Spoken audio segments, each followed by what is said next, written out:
This is GARIS Masculist MGTOW flyers. That is 2-3 page essays on the themes of masculism and MGTOW, written by and read aloud by Prof. Dr. Hugo de Garis. This is flyer number 454, entitled "How Bitter Will the Ideological Gender Wars Become?" Description: as men become conscious of the massive gender injustice committed against men in the hated fluffy feminist-controlled divorce courts and the decades-lasting manslavery of fluffy parasites, they will have the intellectual tools to hit back and crush the monoconscious misandry of the fluffy feminists. Since the feminists have had a monopoly of gender politics for nearly 60 years, this hatred coming from the masculists will cause them to retaliate with hysterical passion. This in turn will only increase the hatred level of the masculists against them, since to masculists the manslavery of fluffies this century is far worse than the slavery of negroes of the 19th century, a much greater cassis belli, a cause for war. If the fluffy feminists remain monoconscious and do not help menfair the gender laws, especially in the divorce courts, then masculists will eventually kill them.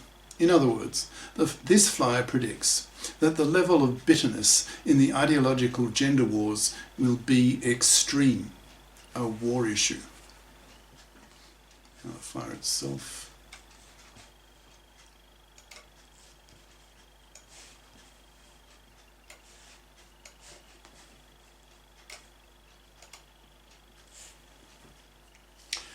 How bitter will the ideological gender wars become? By Prof. Dr. Hugo de Garis. Email profhugodegaris@yahoo.com. Website profhugodegaris.wordpress.com. Humanity is currently undergoing a major gender roles paradigm shift, as women now have a career window of half a century, so are pouring into the workforce, and men are now freeing themselves from the traditional man-slave role of working for women for decades of their lives. These are huge shifts that are undermining the deeply unconscious expectations that the two sexes have had of each other.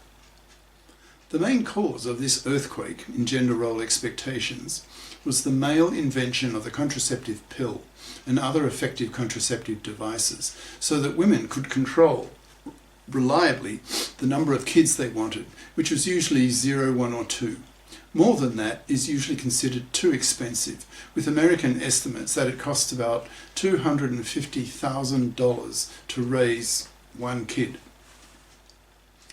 This control of female reproduction was probably the most important social change in history, since it changed everything. The Industrial Revolution and market capitalism caused the breakup of the multi-generational farm family, forcing the need for the formation of the nuclear family of breadwinner father/husband and child raiser mother/wife, who often had a dozen kids to look after, definitely a full-time job. In the 1960s, women were given the contraceptive pill by men, along with household gadgets, science-based medicine, life expectancies well into the 80s, higher education, etc. After World War II, traumatized men wanted emotional stability and pushed for what they had before the war, that is, traditional gender roles, so that women who worked in the war industries were pushed back into the housewife role. And first wave feminism, in brackets, which was largely about obtaining the right to vote for women, close brackets, effectively died out. Women were expected to be nurturing housewives, supportive of men, and dependent on men for their financial upkeep. In the 60s, a gender role revolution occurred.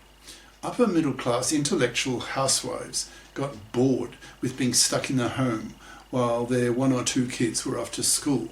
So began the second wave feminist movement, brackets, thanks to Betty Friedan, with the publication of her book, The Feminine Mystique, which pushed for women to adopt the male lifestyle of having careers.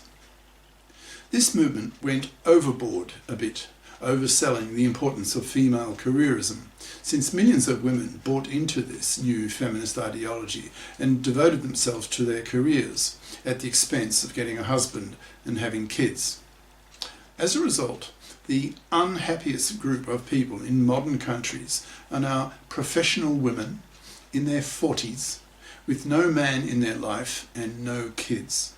They are miserable, feeling that life has passed them by. They deeply regret not being more traditional. This problem is so extensive, I read now, that in the US, a quarter of women are on anti-depression drugs. The second wave feminists raised their feminist consciousness, lashing out at how men oppress women. For example, rape, sexual harassment, blocking women from equal pay, from equal access to the professions, pushing for fault-free divorce, the abortion right, etc. So that many second-wave feminists learned to hate men as a sex for the awful gender injustices that men committed against women. One only has to read the feminist books of that era to understand why so many women hated men. These second-wave feminists then pushed for changes in the gender laws, for example, equal pay, anti-discrimination in employment, fault-free divorce, the abortion right, the takeover of the divorce courts, relabelling them family courts, etc.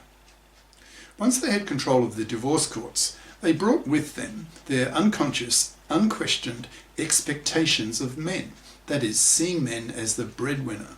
That is, they gave men, the husband, the father, the same role after the divorce as he had before the divorce, that is, as the principal breadwinner, since after the divorce, with small children, it was unquestioned in these second-wave feminists' minds that the mother would be at home looking after the small children.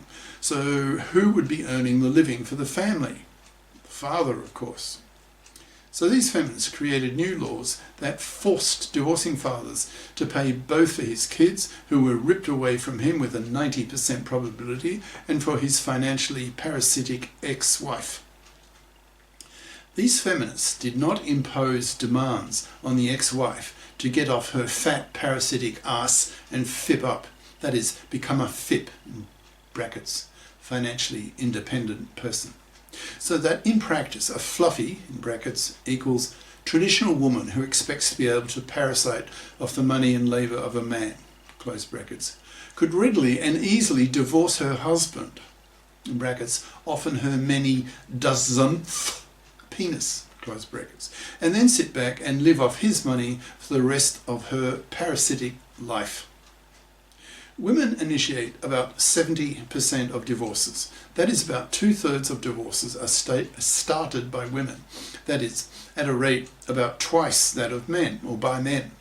This is not surprising, since the fluffy feminist-controlled divorce courts are so favourable to women and utterly callous to men.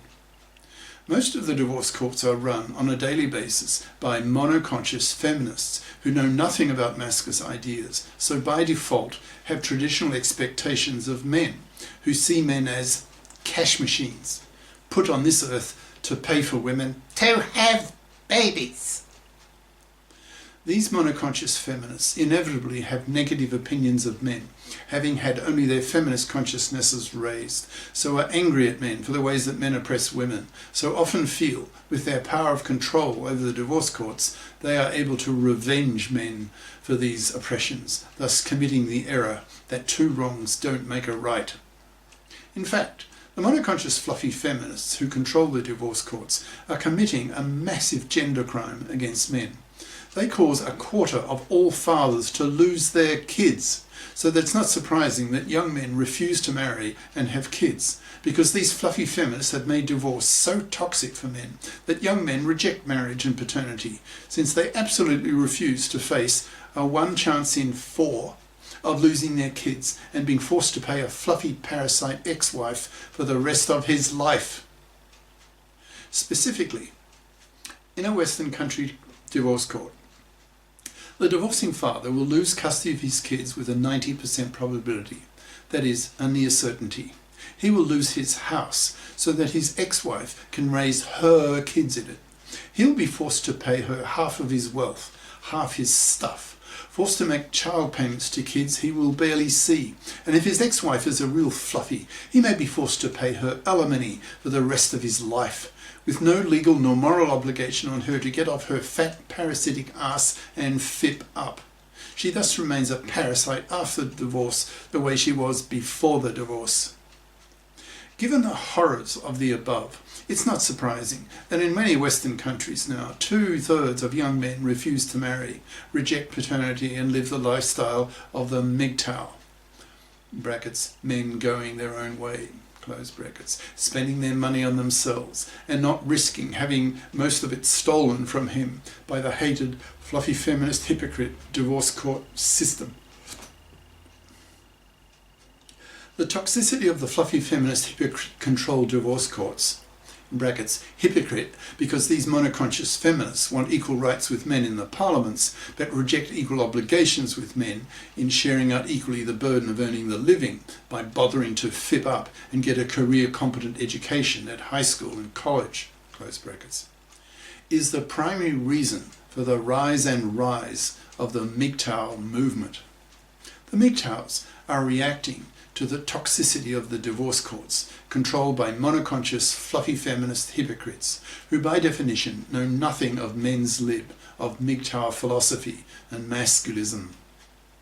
So they feel that what they are doing in the divorce courts is merely a natural continuation of the two traditional gender roles. That is, the man, the ex-husband, the father, continues to pay, as he did before the divorce. These feminists put powerful legal pressure on divorcing fathers to pay child payment, and even put them in jail if they refuse to pay, arguing that the children are the responsibility of both parents, overlooking the fact that with this monoconscious feminist logic, the divorced father has his life destroyed by being financially crucified. He's forced to pay for kids who are no longer his. He doesn't get to see them in most divorces. It's therefore not surprising that the suicide rate of divorcing fathers shoots up compared to the usual male suicide rate, which even before the divorce is about 4 times the usual female suicide rate. Divorcing fathers commit suicide at a rate 10 times that of divorcing mothers. Google it. The MGTOWs are very aware of the above gender political monstrosities in the divorce courts, so advise young men not to marry, not to have kids, so that there are now millions of MGTOWs around the world, as the MGTOW message gets out via the manosphere, that is the men's lib message on the internet, brackets, MGTOWs, masculists, MRAs, that's men's rights activists, etc. That divorce is toxic for men. Hence, so is marriage and paternity toxic for men. So millions of young men now reject marriage, to the point that millions of young women are panicking, since they are finding with boyfriend after boyfriend that young men absolutely refuse to give them their sperm. Millions of women are now asking, quote, "Where have all the good men gone?" Which is masculist speak.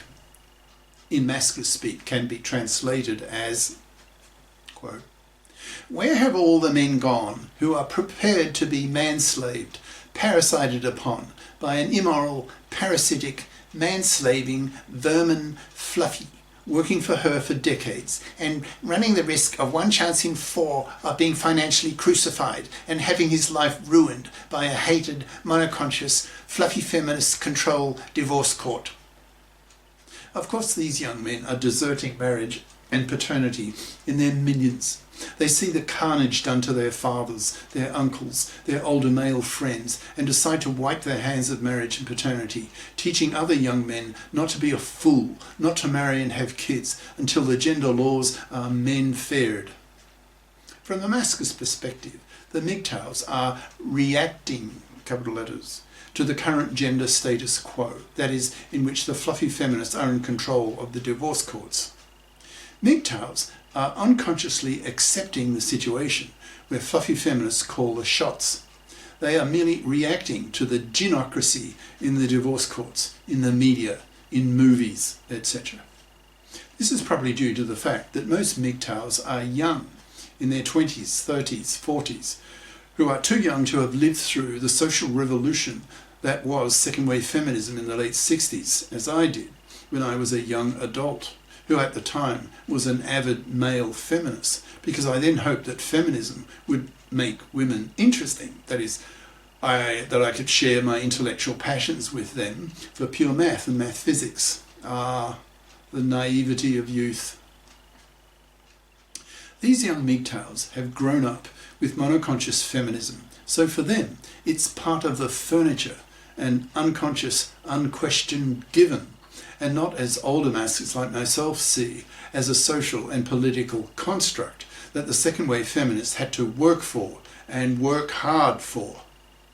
Thus the masculists are more like the feminists in the sense that masculists see that it is not enough merely to have one's masculist consciousness raised, in brackets, for example, by seeing that fluffydom is manslavery, that manslavery is slavery, and that slavery is a war issue, something to be hated. So masculists have a hatred of fluffy manslaving parasites, and an even greater hatred for fluffy feminist hypocrites, since it's bad enough that fluffy feminists are fluffies and hence manslavers, but are hypocrites as well, since they want equal rights with men in the parliaments, but behave as fluffy manslaving parasites in their divorce courts. Close brackets. But see that mere masculist consciousness raising is only the first step. It's not enough. Far more remains to be done. Masculists are political.